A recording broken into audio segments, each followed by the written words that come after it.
सुना आवाज नहीं सर आपको? पर डेटा क्या के है? ऊपर हमने पिवट टेबल लगा के एक समरी बनाई। अब मुझे समरी किसी को मेल करना है और मैं डेटा सीट में सिर्फ यही सीट मेल करना चाहता हूँ। तो जस्ट मैं राइट क्लिक करूंगा और करूंगा मूव और कॉपी। राइट क्लिक कहाँ करेंगे? सीट नेम के ऊपर। सीट नेम के ऊपर हम राइट क्लिक करेंगे और मूव एंड कॉपी। देखिए आप, राइट क्लिक, मूव और कॉपी।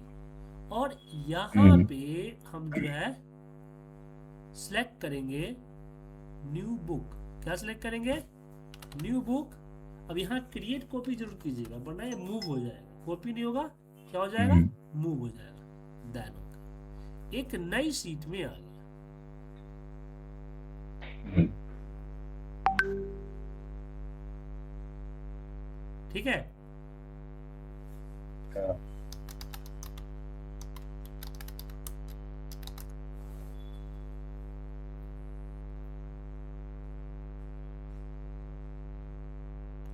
अब